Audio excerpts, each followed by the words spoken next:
rural, pero ha avanzado muchísimo, lo que ha permitido convertirse este país en un referente a nivel internacional.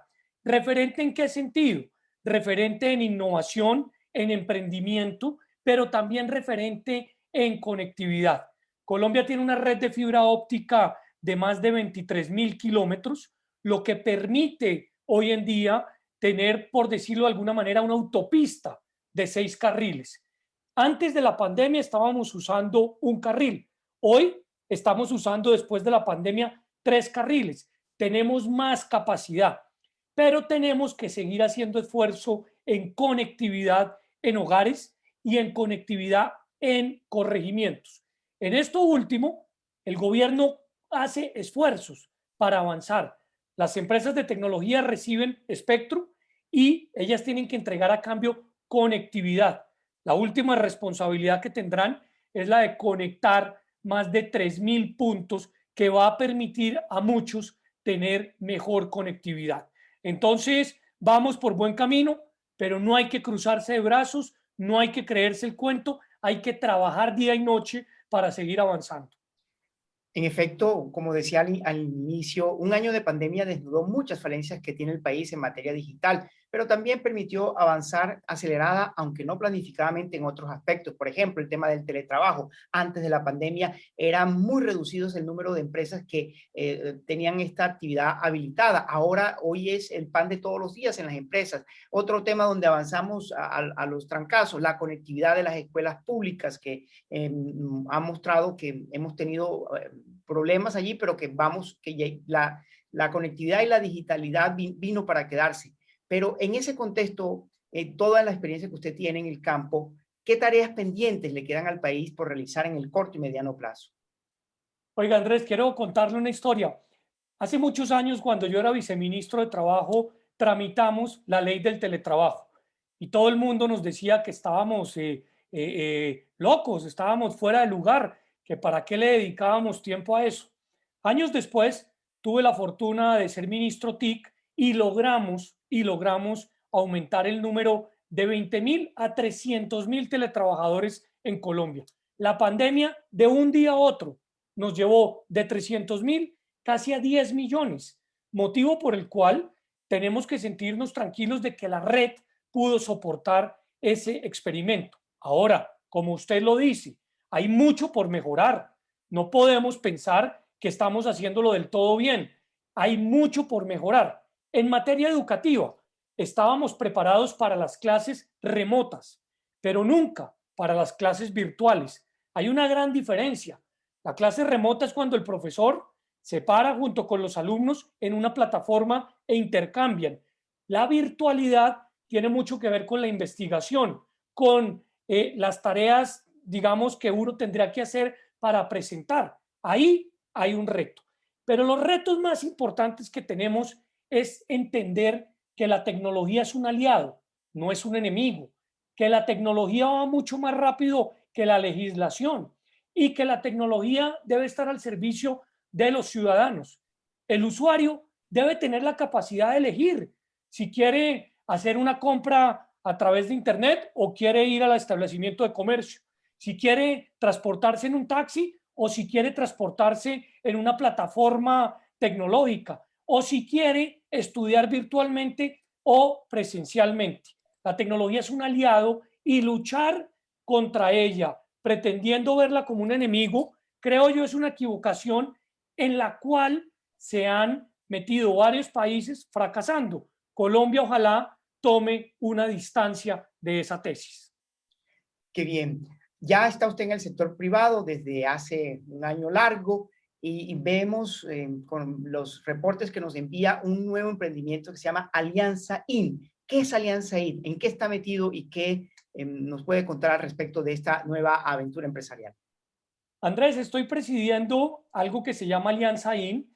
Es una unión de compañías de tecnología que lo que busca en primer lugar es fortalecer la alfabetización digital, que más colombianos puedan acceder a Internet entendiéndolo.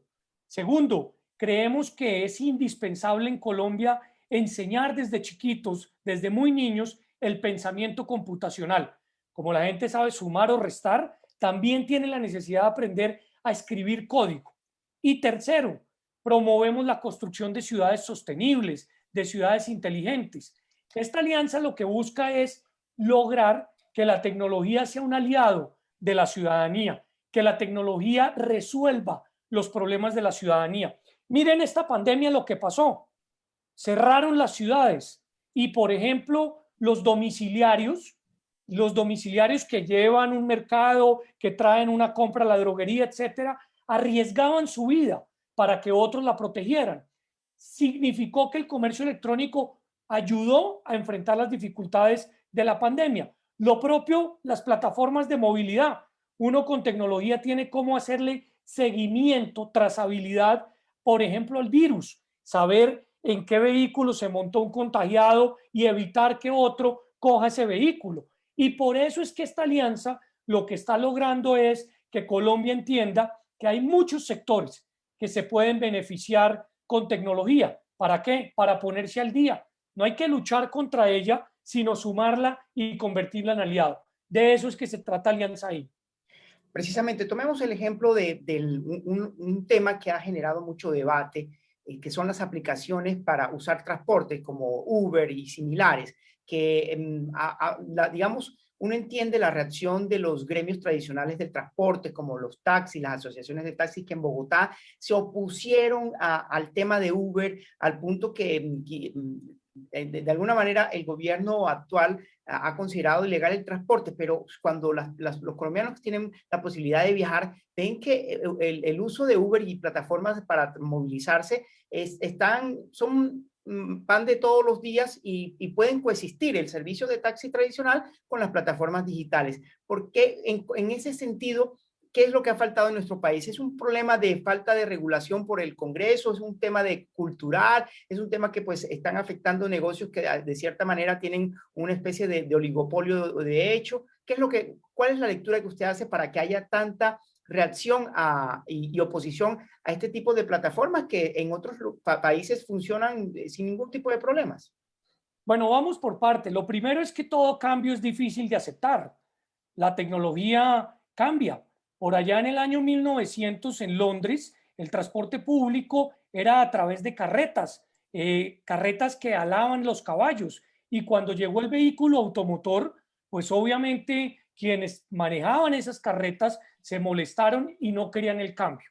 Acá seguimos en el debate entre aplicaciones y taxis y dentro de muy pocos años vamos a tener carros no tripulados, o sea, carros sin conductores. Entonces, la tecnología es imposible atajarla porque resuelve problemas. Lo que usted dice es lo correcto. Hay espacio para todos. ¿Por qué? Porque el usuario, el consumidor, el ciudadano tiene derecho en qué movilizarse, a escoger en qué moverse. Le voy a dar un dato. En Bogotá apenas el 4% de la población se transporta en taxi y apenas el 4% se transporta en aplicación. Sin embargo, hay un gran debate en torno a eso porque hay competencia. Ahora que el Congreso está discutiendo esta regulación, a mí me sorprendió, por ejemplo, mucho que en el Cesar, fundamentalmente en Valledupar, esta iniciativa de Change.org, de firmas ciudadanas, pues tuvo muchísimas en la ciudad de Valledupar, porque la gente lo que quiere tener es derecho a elegir en qué moverse. Los taxis merecen mejores normas, las aplicaciones merecen mejor regulación y seguramente va a haber, como en todas partes del mundo, espacio para todos. Obvio, están en su derecho de protestar, están en su derecho de señalar que seguramente la competencia para unos no es lo mejor, pero yo sí creo que la competencia lo que permite es que la gente se esfuerce para tener un mejor producto. Por último, nada más importante que proteger al consumidor, es que es al usuario al que nos debemos todos. Y yo no entiendo por qué razón hay tanto temor en que, por ejemplo, la tarifa sea puesta a consideración antes de que comience el viaje al usuario y que sea el usuario el que escoja si acepta o no acepta el vehículo o el transporte. De eso es que se trata este ejercicio y bueno, esperamos que las regulaciones avancen como han avanzado en todas partes del mundo porque Colombia no debe quedarse siendo un país que simplemente le da la espalda a la tecnología.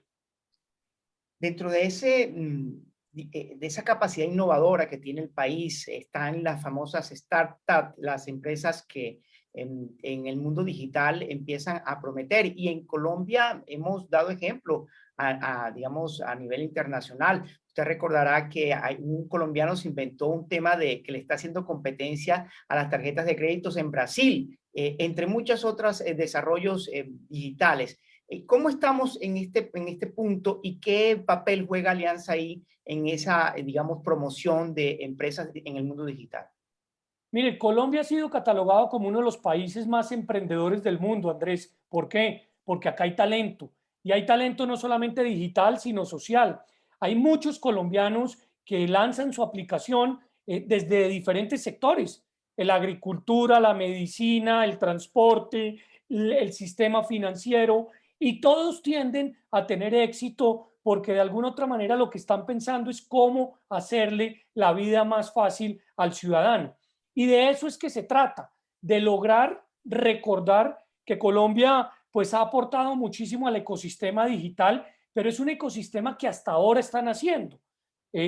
Algunas veces se piensa que hay que compararlo con Netflix o con Facebook o con Amazon. Esas empresas son 50, 60, 70, 100 veces más grande que la más grande colombiana, pero vamos por buen camino. Acá lo que importa es que se garantice algo tan importante como es la libre competencia. Lo dice la tercera vía, el mercado hasta donde sea posible, el Estado hasta donde sea necesario.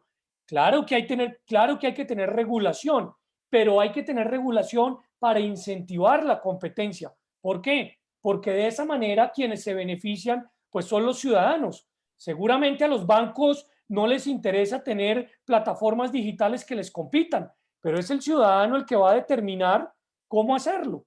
El correo hace 30 años pues tenía un monopolio, mandábamos cartas, postales, apareció el mail y de alguna u otra manera desbarató ese monopolio. ¿Quién se hubiera imaginado que íbamos a hacer huelgas contra el mail? Bueno, hoy estamos viviendo pues una serie de disposiciones y de posiciones y oposiciones a muchas plataformas tecnológicas que merecen, creo yo, pues pensar en el usuario. Acá estamos pensando mucho en el impacto electoral o político que puede tener un gremio tan importante en Colombia como es los taxistas. Claro que sí, bienvenido. Para eso son los gremios, entre otras, pero también hay que pensar en los ciudadanos. Y los ciudadanos tienen que tener derecho a elegir en qué moverse. Creo yo que ahí hay de por medio algo muy importante y es que hay que pensar en el ciudadano. David, pues muy interesante toda esta charla y ya quisiera entrar en el tema, un tema que pues que está interrelacionado con el tema digital y es en estos momentos estamos Colombia en lo que podríamos, lo que se ha denominado la tercera ola de contagio, el tercer pico. Ciudades como Santa Marta, como Barranquilla, incluso Valledupar empiezan a tomar medidas restrictivas, confinamientos muy estrictos, cuarentenas, toque de queda, pico y cédula, ley seca, en fin, una medida para tener a las personas confinadas y evitar que el virus se siga propagando a una velocidad que haga colapsar a los sistemas de salud. Y esto pone de presente la importancia, digamos, de la tecnología, de la conectividad en materia digital. Ya el Internet empieza, no, antes era un lujo, un privilegio, y hoy por hoy se vuelve casi un derecho fundamental. Incluso hay propuestas para elevar el Internet, el acceso a Internet como un derecho fundamental, como el derecho a tener una casa digna, el derecho a la educación o el derecho a la salud. Eso ya es otro debate, pero muy relacionado con esto. Yo quisiera detenerme en el punto, es el tema de la educación, y es que como estas medidas restrictivas han impedido o han recomendado los expertos en salud, oiga, mantenga a los niños en la casa, no los lleve al colegio, hagan la alternancia, que es una semana sí, una semana no, por grupos, hasta que llega como el confinamiento total, implica, sobre todo para el sector público, un esfuerzo gigantesco para garantizarle conectividad tanto a los planteles educativos como a los hogares y a los padres de familia que puedan sus hijos conectarse. Y vemos historias conmovedoras. El niño que se monta a la copa de un árbol con el celular de la mamá para poder dar la clase. Y esas historias se repiten como algo que lo enternece a uno, pero que al mismo tiempo desnuda la pobreza que existe en Colombia y el atraso que tenemos en materia tecnológica. Usted fue ministro de Comunicaciones de las TIC y se hizo un avance, como usted nos relataba en su primera respuesta. Hay tareas pendientes, pero en ese sentido, ¿hacia dónde debemos invertir para empezar a cerrar esa brecha digital que existe entre los centros urbanos poblados y la periferia y entre las zonas urbanas y las zonas rurales? Usted, que es un conocedor no solamente del país, sino de la región, me va a entender un poco por qué tengo que desagregar la pregunta, la respuesta, perdón. Lo primero que tengo que decir, Andrés, es que los maestros deben estar en la primera línea de vacunación y deben estar en la primera línea de vacunación porque la presencialidad es imposible de reemplazarla por cualquier otro mecanismo. El profesor es irreemplazable, es la persona que enseña valores, principios, es la persona con la cual hay interacción, es la persona que nos ha guiado a todos. Y esta pandemia está causando, dentro de muchos otros daños, uno gravísimo, que es el daño a los niños menores, a los más chiquitos, que están perdiendo un momento único para aprender a socializar, para aprender a intercambiar. Entonces el Estado tiene que hacer un esfuerzo grande para que esa línea de vacunación llegue lo más rápido a los maestros para que podamos retomar la presencialidad pública y privada, que es esencial. Ahora, dicho eso, estoy totalmente de acuerdo con usted que hay que volcar todos los esfuerzos, no solamente para digitalizar las escuelas, sino para digitalizar los alumnos y los padres. Mire esta cifra. Por allá en 2010 teníamos 24 niños por computador. O sea, en los colegios públicos solamente había un computador por cada 24 niños. Hoy en los colegios públicos hay 3 niños por computador. O sea, vamos mejor que hace unos años. Sin embargo, el computador tiene que poderse llevar a la casa, no solamente estar en el colegio. Y en estos momentos es insuficiente para poder lograr que un computador se lo lleven 3 niños porque cada uno de ellos está en su casa. Entonces el Estado tiene que seguir haciendo esfuerzos en ese sentido y por eso yo creo que no se le deberían retirar las mejoras tributarias a computadores y a Internet, según lo está planteando en este momento la reforma tributaria. Pero dos, hay que reconocerle a la actual ministra TIC el gran esfuerzo que está haciendo para conectar 10.000 colegios públicos. Eso va a ser un tema muy importante. La doctora Karen ha hecho un esfuerzo grande para lograr seguir con eso adelante. Nosotros habíamos hecho otro esfuerzo, pero acá lo importante no es quién lo haya hecho, sino ver de qué manera seguimos avanzando como país. Yo soy de los que cree que el gran problema de la política colombiana es que el político vea a su antecesor o vea a su opositor como un enemigo. No, el antecesor debe ser simplemente una persona a la cual se le agradece y se continúa con lo que hizo bien y se corrige lo que no hizo tan bien. Y de esa manera trabajamos por proyectos unidos. Y ese tiene que ser una apuesta de país. Una apuesta de país debe ser no solamente conectar a la totalidad de los colegios que todavía faltan, sino que cada uno de los niños pueda llegar a tener equipo para poderse llevar a su casa. Y una última cosa que usted lo mencionó, el tema de Internet social. Eso ha avanzado mucho. Se ha logrado establecer o se logró establecer en su momento tarifas diferenciales para quienes más lo necesitan, pero hay que seguir haciendo esfuerzos para que las familias que no tienen cómo conectarse puedan tener del Estado un apoyo en ese proceso.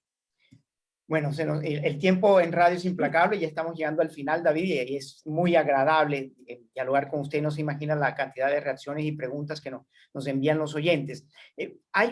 Quisiera finalizar con esto, que es lo que yo he denominado, pues, o por lo menos lo encontré en la lectura para preparar esta entrevista, lo que se llama la educación digital. Y es que no basta tener los dispositivos tecnológicos, no basta tener el computador o la tableta o el celular, sino que también hay que educar a los niños, pero también a los padres y a los profesores. Y vemos muchos casos también de profesores que estaban dando clases virtuales y no sabían manejar digamos, los dispositivos y tampoco las aplicaciones para dar las clases virtuales. Entonces, en eso, y hay un tema también generacional, y es que pues los jóvenes pareciera que ya nacieran con chip incorporado, los que somos un poco mayores nos cuesta un poco más trabajo, y los docentes que ya tienen muchos años les cuesta adaptarse a la nueva realidad, pero es necesario, porque también, así como existe el concepto de analfabetismo funcional, es decir, que personas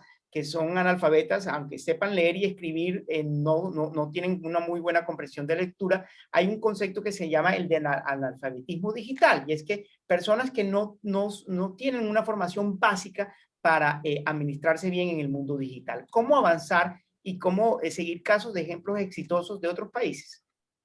Pues por eso arranqué, Andrés, diciendo que uno de los más importantes apuestas de Alianza IN es la alfabetización digital. Creo que hemos hecho mucho, pero nos falta todavía. Uno. Dos, es importante lograr entender que una cosa es la clase remota y otra distinta es la clase virtual. Colombia tiene que hacer un esfuerzo educativo para lograr entender que el sistema de clase virtual tiene que comenzar a enseñarse. Una cosa que usted dice que es fundamental, tercer punto, el de los padres. Yo lo digo además con mucho respeto, pero con mucho cariño. A mi mamá le costó mucho trabajo aprender a manejar WhatsApp y fuimos muchos los que estuvimos juiciosos tratando de enseñarle. ¿Por qué? Porque a determinada generación le da pena decir que no sabe manejar una herramienta tecnológica. Hay que ayudar a la sociedad a que pierda esa pena, y para lograrlo, espacios como este y muchos otros espacios son los que van a permitir poder acceder a plataformas de educación virtual. Ese analfabetismo digital que usted menciona es una realidad. ¿Y cómo hay que enfrentarlo? Con alfabetización digital, que no es otra cosa que poco a poco, con paciencia, sobre todo a quienes no son nativos digitales, se les pueda ayudar en el proceso. David, ha sido un placer dialogar con usted y que sea la primera de muchas entrevistas que nos conceda Punto de Vista. No, muy agradecido, Andrés, de verdad que un abrazo grande, sabe el cariño y la admiración que le tengo a usted, a Valledupar y al Cesar, y espero poder ir a visitarlos prontamente. Él es David Luna, es ministro de las TIC, es concejal de Bogotá y un joven prometedor en la política colombiana. Que tenga usted un buen resto de tarde. Un abrazo, Andrés, muchas gracias. Bueno, es momento de una pausa en Punto de Vista, ya regresamos.